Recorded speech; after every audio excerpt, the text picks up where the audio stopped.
Okay, I have a watch here. All right. Well, let me go over. I can't go over point by point, but I think there are some general points that would be very helpful to raise as a framework for discussion. I find it very interesting historically that this argument has come to be, arguments like this have come to be made in a lot of quarters where 20, 30 years ago they very likely wouldn't have been. There's been a kind of flipping of discourse in the sense that capitalism itself originated as a bad word. It was invented by socialists to describe a system of exploitation of labor. And it has shifted in the sense that where socialism was held to be this future ideal. There's a shift of discourse that happened in the 80s where people started talking about actually existing socialism. Let's stop talking about socialism as an ideal, but systems that actually exist. But at the same time, capitalism became the impossible ideal, which has never been quite realized. And interestingly enough, even on the left, you see that more and more. It seems to me that this presentation is a very elegant and effective version of that, but it has all the limitations of that kind of utopian view, which doesn't correspond very well with capitalism as it's ever actually been practiced overall. So I want to, first of all, address the question of human motivation. I think that's extremely important. And it is absolutely true that the weakness of previously existing anti-capitalist politics is that they don't tend to incorporate room for human initiative, and they tend to create bureaucratic systems that stifle them. Clearly, the most important thing for any social movement that believes in human freedom, or any vision of human freedom, would be create an economic system which would maximize individual initiative. The question is, can capitalism ever become that system which allows for democratic initiative for anybody with a bright idea to go ahead and pursue it? There are various structural reasons why one would believe that not to be the case. And even if you go back to Marx in Capital, the talk about the different motivations that bring people to be capitalists or that motivate capitalists, one of the great points that Marx made in Capital is, and I think one of the things that stands up about the book, is that the motivations of the capitalists don't actually matter. There is a certain dynamic within the system as a whole, which means that you could be the nicest person in the world, you could have the best intentions possible, you could love your workers more than yourself. It doesn't matter. If you're in a competitive marketplace that's structured in a certain way, there are constraints. And there's no reason to imagine those constraints will go away if everyone means well. One of the most compelling documents I've ever seen was during the Bush administration, a group of CEOs wrote a letter to the president, actually, of the United States. And they were mainly people in energy companies, essentially saying we need greater government control on energy production to contain global warming. And these are the guys who are the heads of energy companies. Basically saying stop us before we kill again. We don't want to destroy the world, but we are compelled by the structure of our position. We're answerable only to our stockholders. We have to make the maximum amount of profit possible for them, regardless of our personal feelings. We don't like the results, create laws to stop us from doing this. And I think that brings home, very clearly what some of the structural contradictions are. Currently, the corporate structure is one that's in many ways created to stop people from acting ethically even if they want to. And while it is true that in certain small startups and certain sectors it is possible to act differently, the overall structure of the capitalist corporation is designed to prevent this from happening. I think that it's interesting that in your discourse there's two things you didn't mention at all. One is the role of government, and the other is labor and the organization of labor, which I think are the two things which are absolutely imperatively important to understand. Again, depending on your definition of capitalism, and I always thought one of the most interesting definitions, I don't agree with it entirely, is that of Fernand Braudel, who points out that we tend to identify capitalism and the marketplace, but in many ways they're opposite principles. Markets are based on the idea of people with commodities of some kind selling them in order to be able to get other commodities that they need.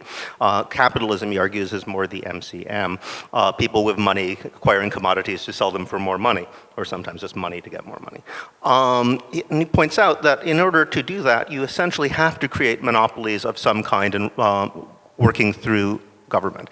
Historically, where you have capitalism emerging from markets, and there's plenty of places in history where you can find very elaborate market systems, much of the history of China, and nothing like capitalism, because the people with large resources could not ally with the government in such a way to create institutional monopolies, which allowed them to systematically turn control of money into more money. Despite this, these were societies where there was great social creativity unleashed. They were often the most technologically creative societies in history up to that time. So there is no, so capitalism itself does not necessarily flow from the existence of markets. But second of all, I think we have to think about labor. Is it possible to have a capitalist system which is, say, rewarding entrepreneurial risk, but anybody getting a job is taking a risk as well, and the rewards are not equally distributed to the people who are taking that risk.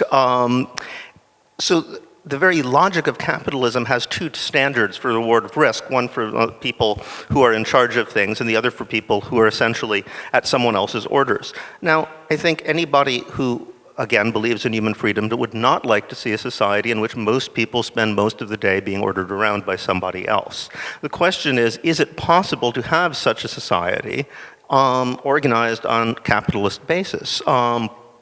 Again, it strikes me that any system in which you had something like, say, workers' cooperatives, democratically organized internal organizations competing in the market, even if they were competing on a marketplace, would not be something that we would end up calling capitalism, and would not be possible under capitalism as currently conceived. I think that we could be talking about names, but it strikes me that insofar as it would be possible to have a social organization where most people are not actually simply subordinates following orders in a command structure, and in which you do not have institutional government guarantees of various types of monopoly and rent rights. It would be hard for me to think of that as capitalism or see what the point of calling it would be. The third element I think we have to talk about is growth. Capitalism from its origins has been based on the assumption that you need a certain amount of growth of production of goods and services in order for the entire system to remain stable. At the moment we are engaged, at the cusp of an ecological crisis where what had been considered normal rates of growth are clearly unsustainable.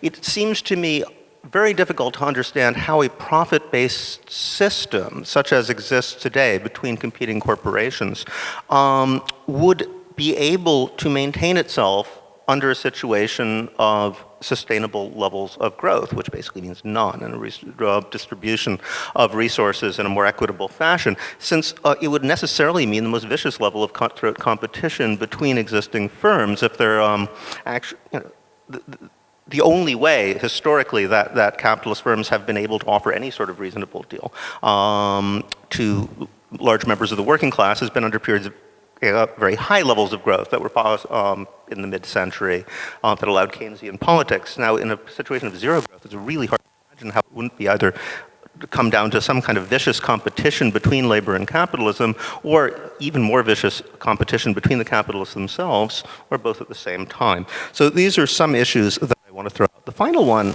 how many minutes do I have? 2 minutes, okay, is technology. Now, while it is true that historically capitalism has coincided with incredible amounts of technological creativity, most of that technological creativity has actually been funded by governments and not come out of private sector at all. And that's actually increasingly true. Or from the third sector, which isn't organized capital. Actually, a lot of primary research is now done neither by government nor by capitalist firms, but by NGOs and other cooperatives. But the corporatization and capitalization of research has actually led to a massive decline of technological innovation and growth. It seems to be, as a system, we're seeing capitalism has really come to about its limits in terms of its very ability to provide the thing which had been its major advantage, which was rapid and spectacular technological innovation leading to greater possibilities and prosperity, which allows wealth to be redistributed to a degree where that normal tendency for wealth to accumulate, on which so many people most recently Piketty has observed, could be to some degree undercut. So it seems to me we've got at a period where capitalism has really gone, it had a good historical run, but on every major measure we can find, it's running out of steam. It's no longer able to provide greater equality, it's creating greater inequality. It's no longer able to create technological innovation on anything like the scale it had before. If anything, it seems to be a break against such innovation. It no longer seems to be able to provide relative levels of peace and security for people. And at exactly the moment where it seems to be failing on all fronts, it seems surprising to me that there is this sudden movement within people who 30 years ago would have been against it to say, well, maybe we can save it from itself.